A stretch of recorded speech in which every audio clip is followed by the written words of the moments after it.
नमस्कार। कहानी सागर में आपका हार्दिक स्वागत है। आज सुनिए मुंशी प्रेमचंद की लिखी कहानी अनाथ लड़की। सेठ पुरुषोत्तम दास पुणे के सरस्वती पाठशाला का मुआयना करने के बाद बाहर निकले तो एक लड़की ने दौड़कर उनका दामन पकड़ लिया। सेठ जी रुक गए और मोहब्बत से उसकी तरफ देखकर पूछा, तुम्हारा क्या नाम है? लड़की ने जवाब दिया, रोहिणी। सेठ जी ने उसे गोद में उठा लिया और बोले, तुम्हें कुछ इनाम मिला? लड़की ने उनकी तरफ बच्चों जैसी गंभीरता से देखा और कहा, तुम चले जाते हो तो मुझे रोना आता है, मुझे भी साथ ले चलो।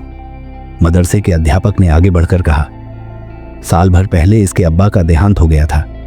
अब घर में सिर्फ इसकी मां ही है जो कपड़े सिलती है। बड़ी मुश्किल से गुजर होता है। सेठ जी के स्वभाव में करुणा बहुत थी। ये सुनकर उनकी आंखें भर आईं। उन्होंने सोचा, इस नन्हे से दिल में न जाने कितने अरमान होंगे। सेठ जी ने रोहिणी को प्यार से गले लगा लिया और बोले, अच्छा, मैं तुम्हें अपनी बेटी बनाऊंगा, लेकिन खूब जी लगाकर पढ़ना। अब छुट्टी का वक्त आ गया है। मेरा खटाव तुम्हें तुम्हारे घर पहुंचा देगा। यह कहकर उन्होंने रोहिणी को अपनी मोटर कार में बिठा लिया। रोहिणी ने बड़े इत्मीनान और गर्व से अपनी सहेलियों की तरफ देखा। उसकी बड़ी बड़ी आंखें खुशी से चमक रही थीं और चेहरा चांदनी रात की तरह दमक रहा था। सेठ जी ने रोहिणी को बाजार से कपड़े और खिलौने दिलवाए। फिर वह उसे उसके घर छोड़ने गए। दरवाजा बंद था। उसकी मां किसी ग्राहक के घर कपड़े देने गई थी, इसलिए घर के बाहर ही बैठकर रोहिणी अपने कपड़े और खिलौने देखने लगी और अपनी मीठी सी आवाज में गीत गाने लगी। सेठ जी दरवाजे पर खड़े इस पवित्र दृश्य का हार्दिक आनंद उठा रहे थे। इतने में रोहिणी की मां रुक्मणी कपड़ों की एक पोटली लिए हुए आती दिखाई दी। रोहिणी खुशी से पागल होकर एक छलांग लगाई और उसकी पैरों से लिपट गई।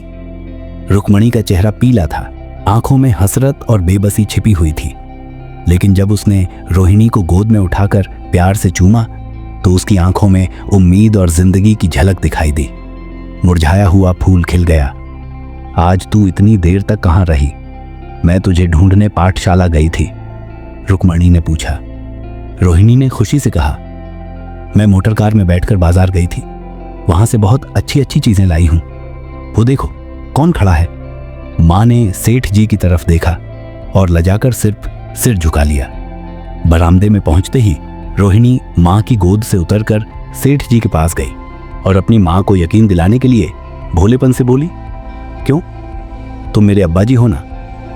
सेठ जी ने उसे प्यार से गले लगाते हुए कहा, हाँ, तुम मेरी प्यारी बेटी हो।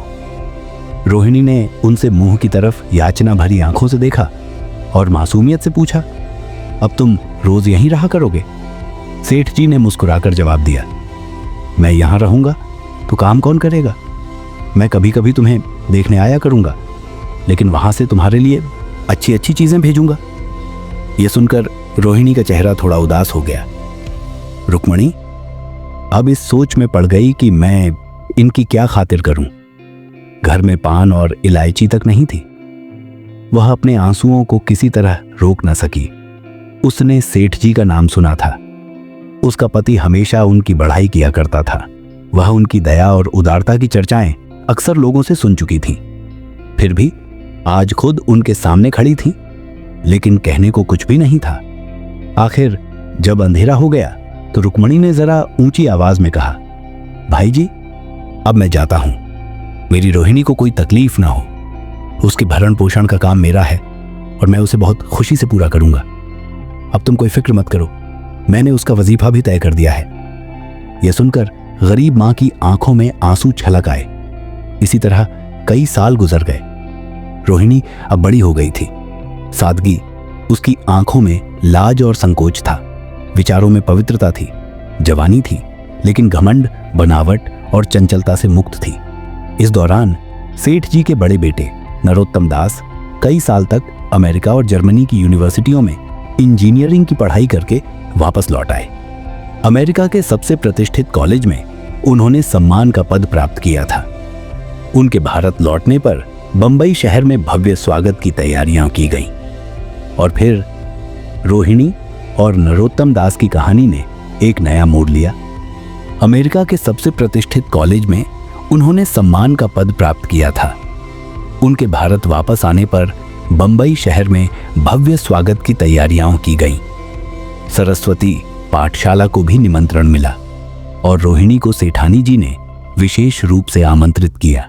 ये पहला मौका था जब उसने अपने लिए बहुत अच्छे अच्छे कपड़े बनवाए। सेठानी कौशल्या देवी खुद उसे लेने के लिए रेलवे स्टेशन पर मौजूद थीं।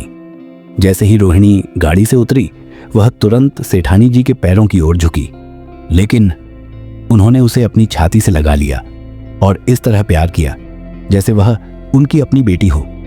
वह उसे बार बार देख रही थी और उनकी आंखों से गर्व और प्रेम झलक रहा था। स्वागत समारोह में रोहिणी ने ऐसा सुंदर गाना गाया कि पूरा हाल तालियों से गूंज उठा। नरोत्तम दास के स्वागत के लिए एक फूलों का हार भी मंगवाया गया था।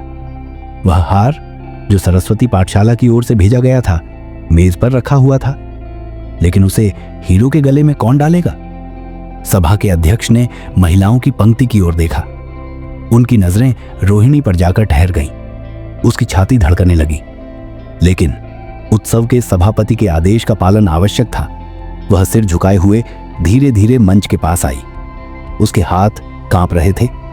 एक क्षण के लिए दोनों की आंखें मिली और फिर रोहिणी ने नरोत्तम दास के गले में वह हार डाल दिया। अगले दिन सरस्वती पाठशाला के सभी मेहमान विदा हो गए, लेकिन सेठानी कौशल्या देवी ने रोहिणी को रोक लिया और कहा, अभी तुम्हें देखने से जी नहीं भरा। तुम्हें यहां एक हफ्ता और रहना होगा। आखिर मैं भी तो तुम्हारी मां ही हूं। एक मां से इतना प्यार और दूसरी मां से इतना अलगाव। 7वें दिन विदाई के सेठानी जी खुद रोहिणी को स्टेशन तक छोड़ने आई। नरोत्तम दास भी आए थे। उनका चेहरा उदास था। कौशल्या देवी ने उनकी ओर सहानुभूति से देखा और कहा, यह पुणे तक अकेली जाएगी, क्या हर्ज है? तुम भी चले जाओ, शाम की गाड़ी से लौट आना। नरोत्तम दास के चेहरे पर खुशी की लहर दौड़ गई। अब उन्हें पूरा अवसर मिलेगा अपना दिल की बात कहने का। यहां से पुणे तक अकेले जाएगी, क्या हर्ज है? तुम चले जाओ, शाम की गाड़ी से लौट आना। नरोत्तम दास के चेहरे पर खुशी की लहर दौड़ गई, जो इन शब्दों में ना समा सकी। अच्छा, मैं ही चला जाऊंगा। वह इस फिक्र में थे कि क्या विदाई के समय कोई बातचीत का मौका मिलेगा। अब वह जी भरकर अपना दिल खोल पाएंगे। मां की चिंता अब रुक्मणी को रोहिणी की शादी की फिक्र सताने लगी। पड़ोस की औरतों में इसकी चर्चा होने लगी थी। लड़की इतनी सयानी हो गई है, अब क्या बुढ़ापे में ब्याह होगा? मुंबई से लौटे महीना भर हो चुका था। एक दिन जब रोहिणी पाठशाला से लौटी तो उसने देखा अम्मा की चारपाई पर एक खत पड़ा हुआ था, जो सेठानी कौशल्या देवी ने भेजा था। रोहिणी ने कांपते हाथों से वह पत्र खोला और पढ़ने लगी। सेठानी कौशल्या देवी का पत्र। बहन, जब से मैंने तुम्हारी लड़की को मुंबई में देखा है, मेरा मन बेचैन है। क्या मेरा ऐसा भाग्य होगा कि वह मेरी बहू बन सके? कृपया मुझे अपनी बेटी का हाथ मांगने का सौभाग्य दें। आपकी बहन कौशल्या देवी। और फिर शादी का शुभ दिन आ गया। सरस्वती पाठशाला में फिर से सजावट और सफाई हो रही थी। आज रोहिणी की शादी का शुभ दिन था। लोग उसे देखते ही हैरान रह गए। दूल्हा कौन था? नरोत्तम दास। वह मंडप के नीचे खड़े थे। रुक्मणी खुद को रोक नहीं सकी। वह दौड़कर सेठ पुरुषोत्तम दास के चरणों में गिर पड़ी। रोहिणी की आंखों से प्रेम और आनंद के आंसू बह निकले। शादी की रस्में पूरी होने के बाद नाच गाने का दौर शुरू हुआ। सेठ जी खुशी के मारे नाच नाच कर थक गए।